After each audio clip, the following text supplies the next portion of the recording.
نہ خوف، خوشیاں مناؤ جنت کی جس کا تم سے وعدہ کیا گیا تھا۔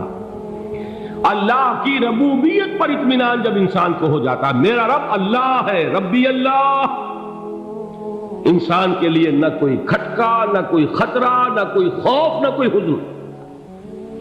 جو کچھ ہو رہا ہے کس کے اذن سے ہو رہا ہے؟ اللہ کے اذن سے۔ اللہ کے اذن کے بغیر پتا تک نہیں ہلتا۔ یہ کوئی اندھا بہرا مادہ نہیں ہے جس سے مجھے کوئی خوف ہو۔ اندھا بھینسا چلا آ رہا ہو اس سے تو ڈرنے کا ہر انسان کو ڈرنا چاہیے، نہ معلوم کس کو ٹکر مار دے۔ لیکن نہیں، اس کائنات کو چلانے والا ایک سمیع و بصیر خدا ہے۔ وہ جو میرا دوست ہے، میرا ولی ہے، اللہ ولی الذین آمنوا یخرجہم من الظلمات الی النور۔ اللہ اہل ایمان کا ولی ہے، ساتھی ہے، پشت پناہ ہے، مددگار ہے، حمایتی ہے۔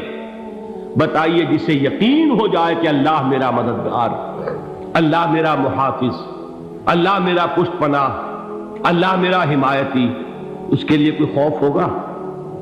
اس سے کوئی ڈر ہوگا؟ میں مثال دیا کرتا ہوں ایک بہت سادہ، پنجاب کے دیہات کی۔ تو بڑا چودھری ہے اور کوئی غریب کسان ہے۔ اس غریب کسان کے جانوروں کو ہر وقت اندیشہ ہوگا چوری کا، کوئی میری بھینس کھول کر نہ لے جائے، کوئی میرا بیل کھول کر نہ لے جائے۔ لیکن جس کے بارے میں یہ سب کو معلوم ہو کہ وہ جو بڑا چودھری ہے وہ اس کا دوست ہے، اس کی بچیا کو کوئی خوف ہوگا؟ اس کی بھینس پر کوئی ہاتھ ڈالے گا؟ اسے کوئی اندیشہ ہوگا؟ نہیں۔ کیوں؟ کہ وہ بڑا چودھری، بڑا اس کا یہاں کا سردار، جاگیردار، سب کو معلوم ہے وہ میرا دوست ہے، کوئی میرے خلاف اقدام نہیں کر سکتا۔ اس دنیا میں یہ چھوٹی سی بات اگر آپ کے دلی اطمینان اور سکون کا باعث بن سکتی ہے تو ذرا تصور کیجئے۔ میں لفظ تصور استعمال کروں گا صرف اس لیے کہ اس کا ہم جس کو کہتے ہیں ادراک اور شعور کر نہیں سکتے، اگر کے ساتھ کر سکتے۔ اگر یقین ہو کہ اللہ میرا مددگار اور یقین ہو کہ اللہ ہر آن میرے ساتھ ہے، پھر کوئی خوف؟ کس کا خوف؟ کوئی شے اللہ سے بالا تر ہے؟ کوئی قوت اس سے زیادہ طاقتور ہے؟ کوئی اس کے ارادے کو بدلنے والا ہے؟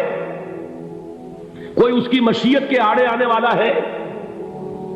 یہی بات ہے جو حضور نے فرمائی۔ یہ ایمان کا حاصل ہے لب لباب، کہ دیکھو اچھی طرح اس بات کو ذہن نشین کر لو، اگر تمام انسان مل کر تمہیں کوئی نقصان پہنچانا چاہے نہیں پہنچا سکتے، مگر جو کچھ اللہ نے لکھ دیا ہو، اور تمام انسان مل کر تمہیں کوئی نفع پہنچانا چاہے نہیں پہنچا سکتے، مگر وہ شے جو اللہ نے طے کر دی۔ آپ پھر میں کہوں گا ذرا طاری کیجئے، اسے فرض کیجئے، اسے سوچئے۔ اگر اس حدیث پر ہمارا دل ٹھکا ہوا ہو تو کسی سے ڈر ہوگا؟ یہ مجھے نقصان نہ پہنچا دے، یہ میری رپورٹ خراب نہ کر دے، یہ میری انکریمنٹ نہ رکوا دے، یہ میرا یہ نہ بگاڑ دے، یہ میرا یہ نقصان نہ پہنچا دے۔ اس کا ڈر، اس کا ڈر، اس کا خوف، اس کی خوشامد، اس کے لیے جا کر طرح طرح سے اپنی عزت نفس کو ذلیل کروانا اس کے سامنے، یہ سب کچھ کیوں کرتا ہے انسان؟ جب سمجھتا ہے کہ اس کے ہاتھ میں میرا کوئی نفع ہے، اس کے ہاتھ میں میرے لیے کوئی ضرر ہے، یہ مجھے کوئی غضب پہنچا سکتا ہے، یہ مجھے کوئی نقصان پہنچا سکتا ہے، یہ میرا کوئی کام بنا سکتا ہے، یہ میری کوئی ضرورت پوری کر سکتا ہے، اسی کا نام شرک ہے۔ جہاں آپ نے یہ سمجھا کہ غیر اللہ کے اندر کوئی طاقت موجود ہے، وہی شرک ہے۔ بتوں سے تجھ کو امیدیں، خدا سے نو امیدی، مجھے بتا تو صحیح اور کافری کیا ہے؟ شرک تو یہ ہے۔ جس پر بھی تمہیں یہ خیال ہے، کلمہ ہے یہ کلمہ سوم، لا حول ولا قوت الا باللہ، ذرا اس پر دل کو کبھی اگر آپ تصور کریں، پھر فرض کریں، دل ٹھک جائے اس پر، کوئی طاقت نہیں۔ یہی بات تھی جو شیخ عبد القادر جیلانی رحمۃ اللہ علیہ نے اپنی وصیت میں اپنے بچے سے کہی۔ 11ویں دینے والے ہیں، لیکن حضرت شیخ عبد القادر جیلانی کی وصیت اور تعلیمات کو کتنے لوگ ہیں تم جانتے ہو؟ یہ جن مقامات تک پہنچے ہیں وہ کس چیز کی بدولت پہنچے؟ انہوں نے جو پیغام دیا وہ کیا تھا؟ اے میرے بچے، جس طریقے سے قرآن مجید میں حضرت لقمان کی نصیحتیں جو ہے نقل کر دی گئی ہیں، میں یہ عرض کروں گا بالفرض اگر قرآن حضرت عبد القادر جیلانی کے بعد نازل ہوا ہوتا تو شیخ عبد القادر کی یہ نصیحتیں بھی قرآن میں درج ہوتی۔ اتنی اونچی نصیحتیں ہیں۔ اے میرے بچے، اس حقیقت کو ذہن نشین کر لے، لا فاعل فی الحقیقت ولا مؤثر الا اللہ۔ اس کائنات میں نہ کوئی فاعل حقیقی ہے نہ مؤثر حقیقی ہے سوائے اللہ۔ کسی شے میں کوئی تاثیر نہیں اگر اللہ نہ چاہے۔ آگ جلا نہیں سکتی اگر اللہ نہ چاہے، پانی ڈبو نہیں سکتا اگر اللہ نہ چاہے، زہر ہلاک نہیں کر سکتا اگر اللہ نہ چاہے، کوئی چیز فائدہ نہیں پہنچا سکتی اگر اللہ نہ چاہے۔ تو در در پہ کیوں سر جھکاتے ہو؟ در در پر کیوں جبیں سائی کرتے ہو؟ سب کے سامنے کیوں ہاتھ پھیلاتے ہو؟ ایک اللہ سے مانگو، ایک اللہ کے سامنے زمین پر اپنی جبین رکھو۔ لا فاعل فی الحقیقت ولا مؤثر الا اللہ۔ نظر آتا ہے ہمیں کہ پانی پیاس بجھا دیتا ہے، پیاس بجھانے کی صلاحیت پانی میں نہیں ہے، اللہ کے اذن سے۔ کھانا بھوک مٹا دیتا ہے، بھوک مٹانے کی صلاحیت کھانے میں نہیں ہے، اذن رب میں۔ دیکھیے یہی یقین تھا حضرت موسیٰ علیہ السلام کا واقعہ یاد کیجئے۔ سامنے سمندر آ گیا ہے، قوم دیکھتی ہے پیچھے کہ گرد و غبار کا طوفان، معلوم ہوا کہ فرعون اپنے لشکر سمیت آ گیا۔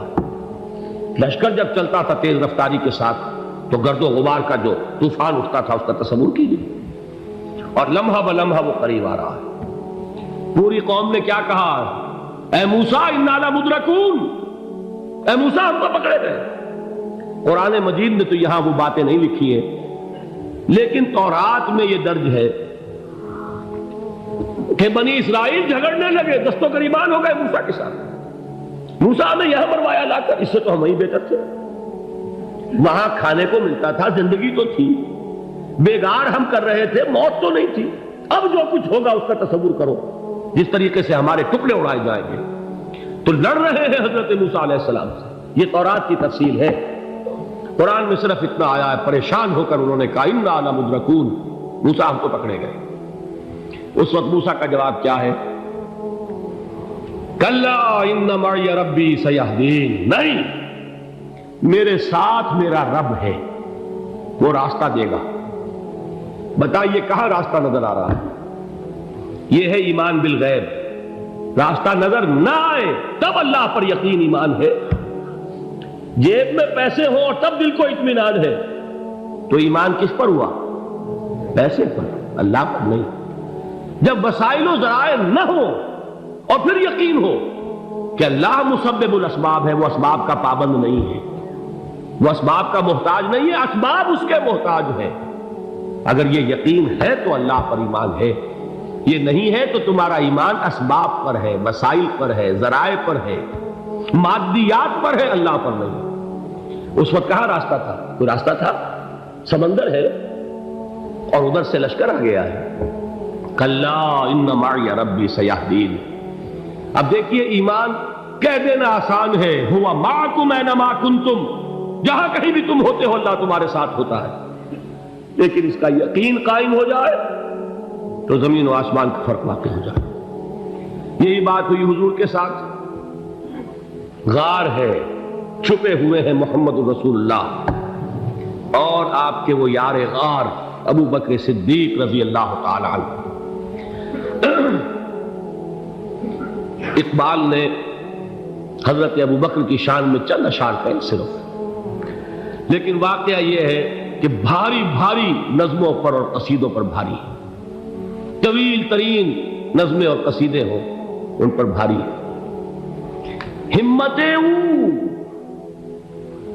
ابو بکر کی ہمت جو ہے، کشت ملت را چو ابر، جیسے بارش سے کھیتی اپجتی ہے، ابو بکر کی ہمت اور عزیمت اس امت کو اسی طرح سینچنے والی ہے۔ ثانیے اسلام و غار و بدر و قبر،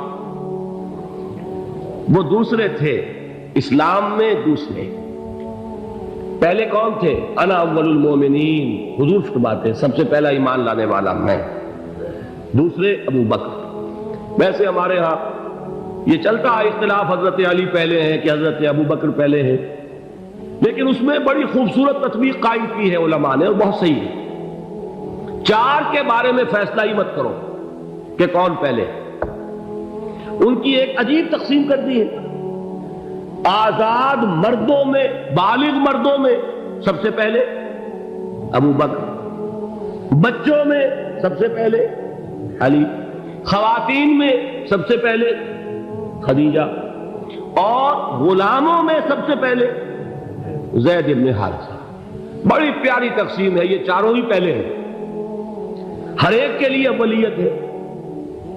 اور واقعہ یہ ہے کہ اگر زمانی اعتبار سے تعین ہوگا تو پہلے خدیجہ الکبریٰ آئیں گی رضی اللہ تعالی عنہ، کسی اور سے بات کرنے کی نوبت بعد میں آ سکتی ہے، پہلے تو اہلیہ محترمہ سے بات ہوئی، آتے ہی پہلی وحی ہوئی ہے، ابھی تبلیغ کا حکم نہیں تھا، کس کو بتایا واقعہ؟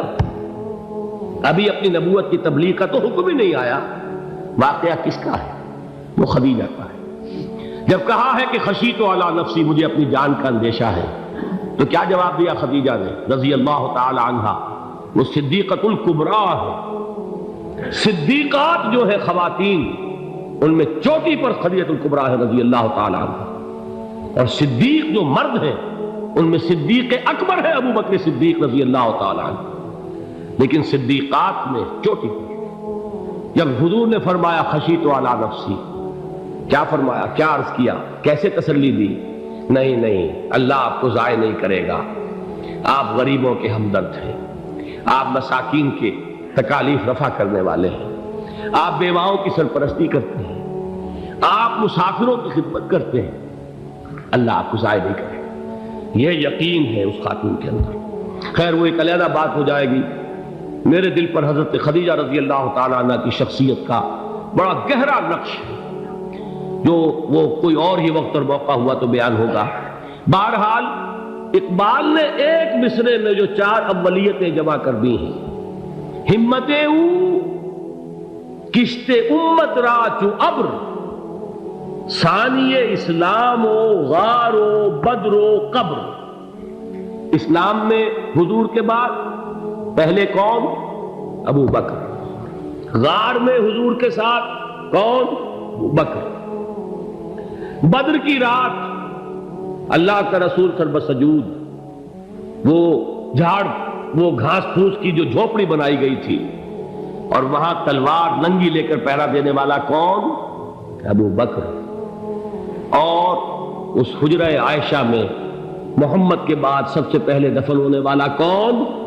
ابو بکر رضی اللہ تعالی عنہ صلی اللہ علیہ وسلم۔ وہ جو معاملہ میں سنا رہا تھا غار ثور کا، حضرت ابو بکر بھی حضور کے خیال سے لرز گئے ہیں۔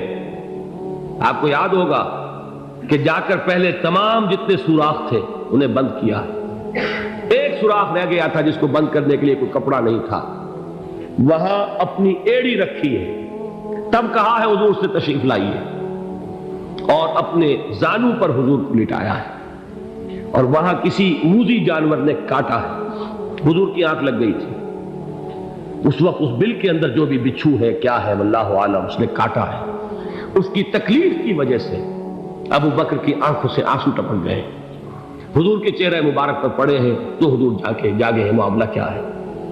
ایڑی نہیں ہٹائی وہاں سے، مبادا وہ جانور وہاں سے نکل کر محمد الرسول اللہ کو کوئی گزن پہنچا دے، ابو بکر کی ایڑی ہے، جس طرح چاہے کھا لے، ختم کر دے، جان نکل جائے تب کوئی آنچ آئے، محمد پر تو آئے، لیکن جیتے جی نہیں۔ وہ ہے ابو بکر۔ حضور کے خیال سے اس وقت حضور نے پھر اپنا لعاب دہن لگایا ہے، اور اس سے پھر آپ کی تکلیف ختم ہوئی۔ جیسے خیبر میں حضرت علی کی آنکھ دکھ رہی تھی، اس کو جو شفا حاصل ہوئی ہے وہ بھی حضور کے لعاب دہن سے ہوئی۔ تو بہرحال اس وقت انہوں نے کہا ہے کہ اے نبی یا رسول اللہ، اگر اس وقت ان میں سے کسی نے غیر ارادی طور پر بھی اپنے قدموں کی طرف جھانک لیا تو پکڑے جائیں گے، کیا جواب تھا اللہ کے رسول کا؟ لا تحزن ان اللہ معنا، اللہ ہمارے ساتھ ہے، کیوں گھبراتے ہو ابو بکر؟ یہ ہے ایمان باللہ، میرا مالک اللہ، میرا رازق اللہ، میرا محافظ اللہ، میرا مددگار اللہ، میرا پشت پناہ اللہ، میرا دوست اللہ۔